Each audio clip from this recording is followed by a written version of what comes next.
ujian hati. Tenangkan hati. Bunda. Hari ini ada yang mau nanya spesial. Nah, ini ada bintang tamu kita, Gina Kansa. Silahkan. Assalamualaikum warahmatullahi wabarakatuh. Waalaikumsalam warahmatullahi wabarakatuh. Ustadz, perkenalkan nama saya Gina. Jadi saya mau cerita sedikit Ustadz. Saya itu seorang wanita yang memiliki penyakit glaukoma Pak Ustadz. Jadi saya merupakan salah satu penderita glaukoma dan sekarang memakai mata palsu.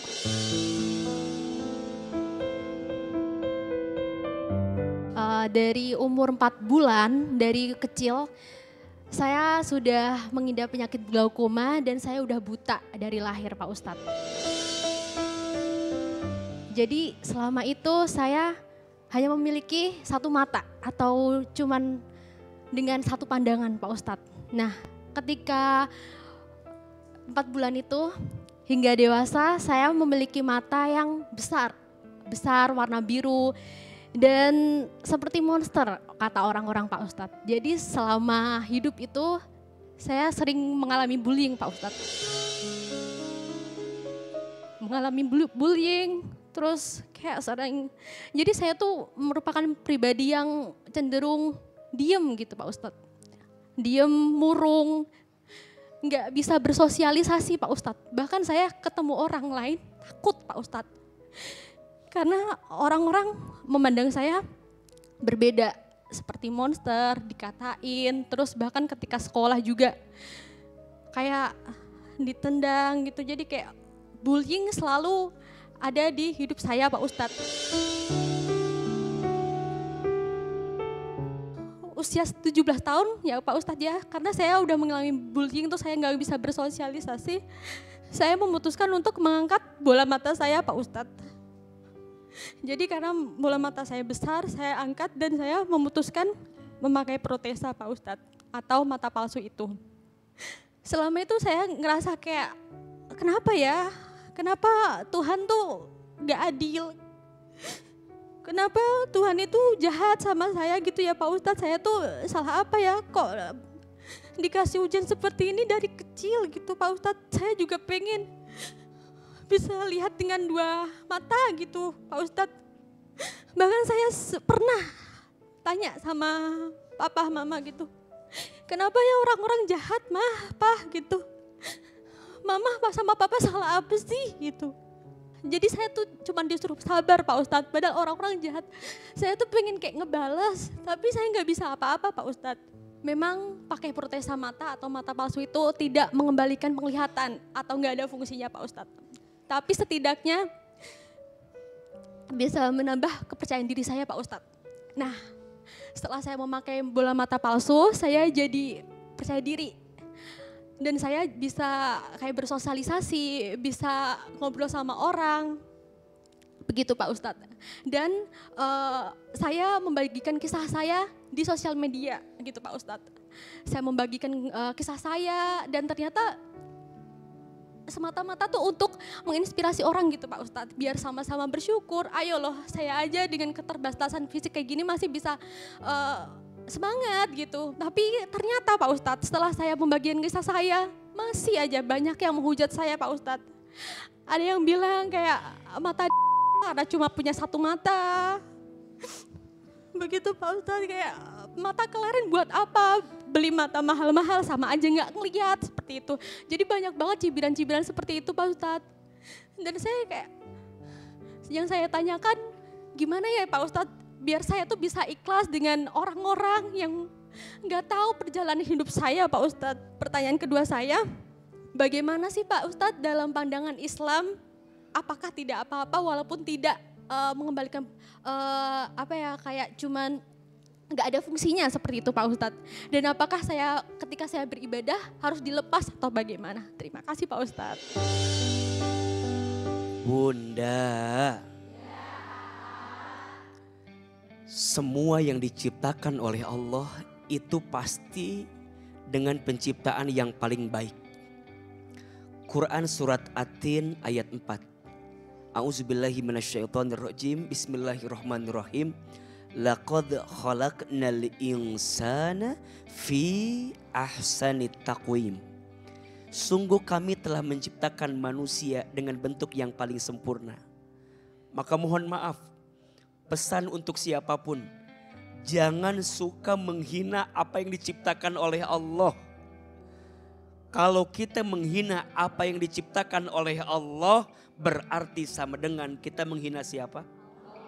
Allah. Jangan pernah merendahkan siapapun yang diciptakan oleh Allah. Boleh jadi orang yang kamu rendahkan lebih mulia dalam pandangan Allah daripada kamu yang merendahkannya. Hati-hati dengan bullying, dengan sikap menghina, menjatuhkan, karena traumanya sulit dihilangkan. Berkatalah sesuatu yang jika orang lain berkata itu kepadamu, kamu akan senang mendengarnya. Berarti jangan berkata sesuatu yang kalau orang lain berkata itu kepadamu, maka kamu pun akan dibuat sakit hati dengannya. Maka Kak Gina, untuk semua cacian, untuk semua hinaan orang, biarkan Allah yang membalasnya. Allah tahu sakit hatimu.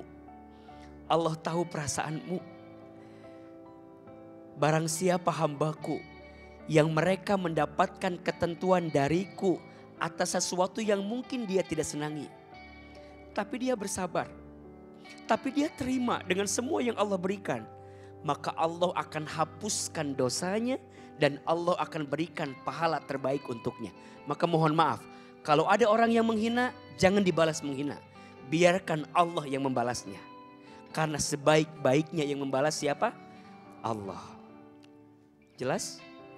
Yang kedua, terkait dengan beliau harus menambahkan sesuatu di dalam tubuhnya. Kalau sesuatu itu, mohon maaf ya, dilakukan dalam keadaan untuk menghindari sesuatu yang madorot dan tidak merubah ciptaannya. Artinya itu dilakukan memang bukan karena dalam tanda kutip ya, bukan hanya semata-mata ingin cantik, bukan hanya ingin dipuji. Untuk meninggalkan madorot maka hukumnya boleh. Ad-daruratu tubihul mahdurat. Segala sesuatu untuk menghindarkan darurat hukumnya diperbolehkan. Hanya mungkin mohon maaf, Kak Gina kalau bisa dilepas, copot, pasang, lepas gitu, sakit apa enggak? Sakit sih Pak Ustadz, jadi kayak kayak ngeganjel gitu. Pernah juga kayak misalnya aku copot aja soalnya waktu tidur pun tetap dipakai atau mandi pun dipakai gitu. Karena emang kayak udah kosong Pak Ustadz, jadi kayak nggak ada apa-apanya. Tapi emang sensitif seperti itu. Baik. Jadi beresiko? Iya beresiko sekali. Artinya kalau lepas pasang beresiko? Iya lepas pasang beresiko. Maka mengingat madorotnya lebih besar, maka dijaga baik-baik agar kemudian tidak menimbulkan madorot yang lebih besar. Maka diperbolehkan dengan alasan menghindarkan madorot yang lebih besar.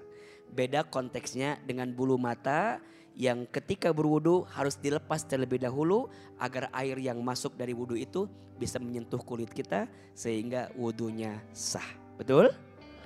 Yang terakhir, Ahilman mau sampaikan kepada semua yang pernah membuli dan menghina orang lain, bertobat kepada Allah. Minta ampun kepada Allah. Mohon maaf. Kata Nabi, nanti ada manusia yang masuk golongan muflis. Apa? Muflis. Apa itu muflis? Muflis itu orang yang bangkrut. Siapa orang yang bangkrut itu? Orang yang ketika nanti hari kiamat dia membawa pahala sholatnya, dia membawa pahala baca Qur'annya, dia membawa pahala puasanya, dia bawa semua pahala amal solehnya.